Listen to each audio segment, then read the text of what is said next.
Bueno, pues lo que vamos a presentar ahora es el esquema o el resumen del tema 55, que es el método cartesiano. Para empezar, tenemos un índice y en nuestro índice hay una justificación, una introducción en la que hablamos del contexto histórico de Descartes y el racionalismo. Tenemos un desarrollo en 4 puntos: sentido del método, punto 1, punto 2, la duda metódica y el cogito, punto 3, ideas, mundo y Dios, y el punto 4, antropología y moral provisional. Y luego tenemos una conclusión donde hablaremos un poquito de la actualidad de Descartes y una bibliografía. Abordaremos primero la bibliografía. Hemos usado las obras de Descartes, el discurso del método, las meditaciones metafísicas, las reglas para la dirección del espíritu, los principios de filosofía y las pasiones del alma. Luego tenemos obras que actualizan la propuesta cartesiana: Husserl, las meditaciones cartesianas; Sartre, el existencialismo es un humanismo; y tenemos como historia de la filosofía la de Reale y Antiseri en Herder 2010. Tenemos también, que no lo hemos puesto en la presentación, pero está el texto, la monografía de Grailin, La vida de Descartes y su lugar en su época. Vale, y una vez vista la bibliografía, pues vamos a la justificación del tema.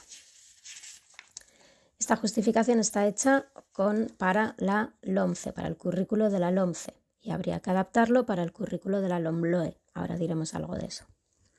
Empezamos con nuestra justificación. Hemos elegido este tema tanto por su valor en lo que toca a contenidos como por lo que toca a su valor procedimental. En cuanto al primero, Descartes se inaugura el bloque 4 de segundo de bachillerato, la filosofía en la modernidad, siendo esencial su comprensión para entender el racionalismo moderno, a Leibniz, a Spinoza, así como la síntesis kantiana. A nivel procedimental, el método cartesiano representa uno de los esfuerzos sistemáticos más importantes de la historia de la filosofía por conocer de forma clara y distinta alguna cosa. Así, el esfuerzo por encontrar una guía en la propia razón y en ninguna autoridad, y la necesidad de esta guía de la razón, seguir el camino racional, serán procedimientos comunes que se recogen en los bloques 1, tanto de filosofía como de historia de la filosofía, ambos según el currículo de la LOMCE. ¿Qué diríamos si tuviéramos que adaptarlo a la LOMLOE? Pues hablaríamos de saberes básicos con los que conecta este tema, saberes básicos de primero y de segundo, y hablaríamos de competencias específicas, tanto de primero como de segundo, con las que este tema conecta, tanto a nivel de contenidos como a nivel procedimental. Y terminaríamos nuestra justificación diciendo: como docentes sabemos del valor de los textos cartesianos por su simplicidad y sistematicidad para ahondar en el pensamiento de un modo riguroso. La importancia de la duda metódica para avanzar en nuestras posiciones y su eficacia a la hora de deshacernos de una visión ingenua del mundo. La crítica de las creencias y prejuicios a través de la razón es, en conclusión, una de nuestras más preciadas herramientas como docentes de filosofía. Vale, entonces vamos ahora a la introducción, el contexto del racionalismo moderno. Durante la vida de Descartes, primera mitad del siglo XVII, se desata la Guerra de los 30 años, que inicia como un conflicto religioso entre Reforma y Contrarreforma y se convierte en una guerra política en toda Europa. Descartes se enrola en varios ejércitos durante esta guerra a cambio de un sueldo que le permite viajar por Europa y conocer, por tanto, muchas visiones, muchos países, antes de escribir su discurso del método. Por otra parte, la revolución científica y lo que llamamos ahora el giro copernicano que se había dado en el siglo XVI continuaba su rumbo con Brahe, Kepler y Galileo. Las matemáticas demostraban que constituían un procedimiento fiable para conocer el mundo y también para dominarlo. Descartes inaugura lo que conocemos como racionalismo, asumiendo el método matemático como el único fiable para sustentar el conocimiento filosófico. La geometría de Euclides será el modelo para el cultivo del espíritu. La razón como instrumento de conocimiento significa no dar validez al conocimiento sensible, pero también quiere decir que el filósofo se convierte en autónomo, o sea, se puede llegar al conocimiento de manera libre, autónoma, libre con respecto a tradiciones, a creencias y autoridades eclesiásticas. De esta manera se rompe con la escolástica y con la sujeción a las ideas reveladas. Vale, así terminamos la introducción y vamos al punto 1, el sentido del método cartesiano. Descartes nos explica en el principio del discurso del método por qué es necesario precisamente un método, o sea, un camino para constituir la filosofía de una manera racional, de una manera segura. Todo lo que es objeto de la filosofía es objeto de disputa, nos dice Descartes. Sin embargo, todas las ciencias se basan en la filosofía y por eso necesitamos asentar la filosofía sobre pilares sólidos. Es por ello necesario un método seguro que nos permita alcanzar verdades en filosofía. La vía certera para alcanzar el conocimiento seguro tiene que ser la razón, puesto que la razón es la cosa mejor repartida del mundo, la poseen todos los humanos. Pero la razón, así sin más dejada a su suerte, no es suficiente. Hacen falta reglas metodológicas para que se aplique rectamente y obtener así de ella un conocimiento cierto. Después de haber estudiado con los jesuitas y haber recorrido medio mundo, explica Descartes, que se decidió a buscar en su sola razón y ver si por sí mismo podía alcanzar resultados certeros. Para Descartes, la razón conoce de dos maneras: por intuición, o sea, inmediatamente, y de esta manera conoce verdades de las que no se puede dudar, o sea, axiomas simples. Recordemos la geometría de Euclides, que empieza con los axiomas, y luego puede conocer, la razón también puede conocer por deducción, o sea, conectando distintas intuiciones simples para acceder a ideas complejas. A partir de este análisis de la razón, Descartes va a determinar 4 reglas que tiene que seguir, 4 reglas metódicas, 4 reglas que debería seguir la razón para conducirse rectamente. Estas reglas van a ser las reglas del método científico a partir de Descartes. La primera regla: solo aceptamos como verdadero lo que sea evidente por intuición, o sea, solo las ideas evidentes, claras y distintas pueden ser aceptadas como principios. La segunda regla, el análisis. Hay que separar, dividir en partes las dificultades que encontremos. Las ideas complejas que encontremos hay que dividirlas en partes, en ideas simples. 3. La deducción. Hay que ir de lo simple a lo complejo, o sea, hacer síntesis. En el análisis íbamos de lo complejo a lo simple y en la deducción hacemos el camino contrario, hacemos síntesis, de lo simple a lo complejo. Y el cuarto paso es revisar. Hay que enumerar todos los pasos y revisarlos para asegurarnos de que no hemos dado ningún paso en falso. Vale, entonces ya tenemos el sentido del método cartesiano y ahora vamos al punto 2, la duda y el cogito. La duda es tomada como el procedimiento fundamental del método de Descartes. Todo lo que no sea indubitable queda entre paréntesis. Tenemos que tener en cuenta que la duda es metódica, es procedimental. Entonces, no se trata de que Descartes sea un escéptico. No hay que permanecer en la duda, sino que hay que servirse de ella para no dar por cierto lo que no se presenta de manera clara y distinta. ¿Y por qué tendríamos que dudar? Pues hay varias razones. Por un lado, porque los sentidos son engañosos. Tenemos ahí a San Agustín. Por otro lado, porque no tengo un criterio para distinguir si estoy en estado de vigilia o estoy soñando. En tercer lugar, porque incluso se podría dudar de las verdades matemáticas si es que propusiéramos la hipótesis de un genio maligno que pudiera estar engañándome sobre incluso estas verdades matemáticas, que son las verdades más estables que conoce Descartes.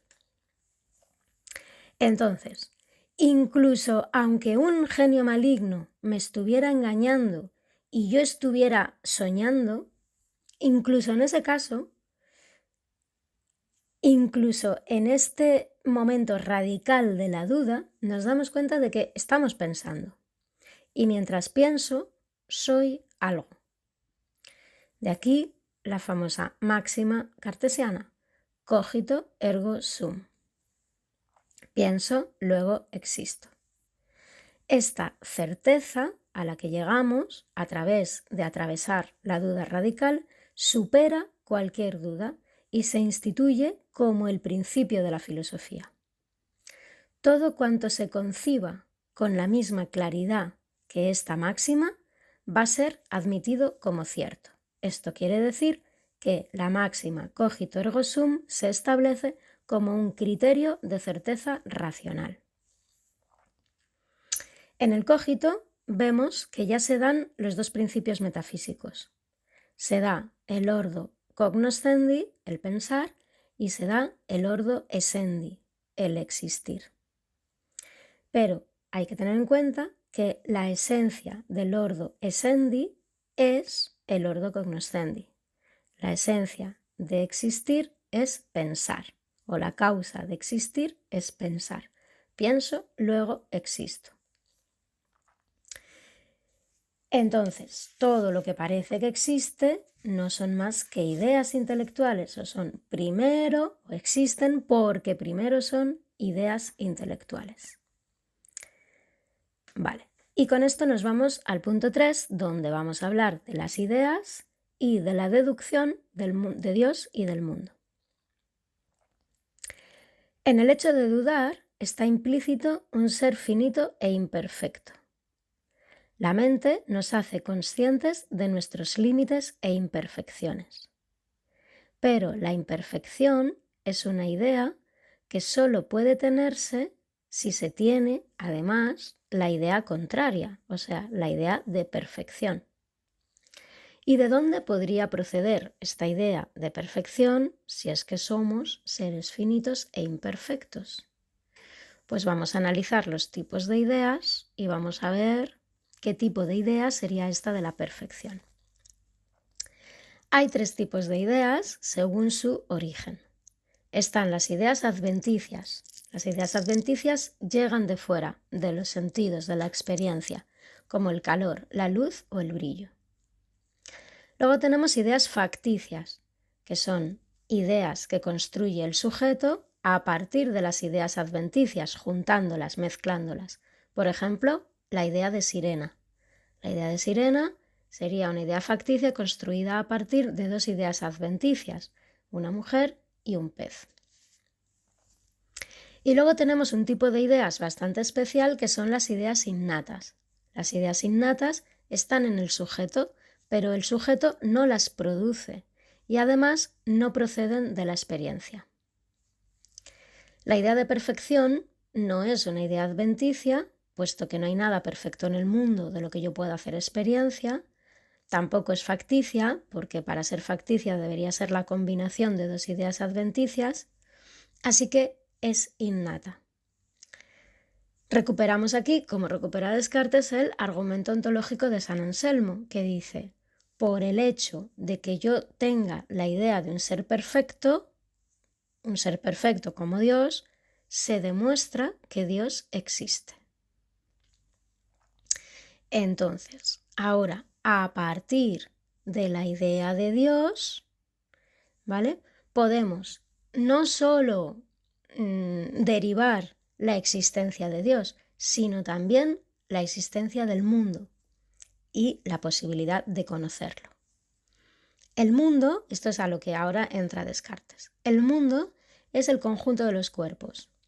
Los cuerpos tienen cualidades primarias, que son objetivas, como la extensión y la magnitud, y cualidades secundarias, que son subjetivas, como el sabor. Los cuerpos, según la filosofía de Descartes, no van a ser conocidos porque los vemos y los tocamos, sino que pueden ser conocidos porque los entendemos por el pensamiento. O sea, primero el pensar, luego el ser. El mundo, como conjunto de los cuerpos, funciona como un reloj. Funciona de manera mecánica, según la metáfora del reloj, que es una metáfora determinista. Y las leyes de la mecánica son tres: la inercia, el movimiento rectilíneo y la conservación del movimiento. En este mundo mecánico no hay finalidad, sino que hay un determinismo, digamos, ciego. Vale, entonces ahora nos vamos a ir a la antropología y la moral provisional, el punto 4. Los cuerpos son extensión, como hemos dicho, pero las almas son pensantes. Tenemos aquí la famosa distinción de las sustancias: res cogitans, pensantes, las almas; res extensa, los cuerpos. En el ser humano, ambas sustancias son independientes, pero están interrelacionadas, y cual sea esta interrelación va a ser un motivo de discusión para el racionalismo. Por ejemplo, Leibniz, que va a retomar este problema, hablará, para solucionarlo, de la armonía preestablecida. En Descartes, la res cogitans y la res extensa se rigen por leyes diferentes.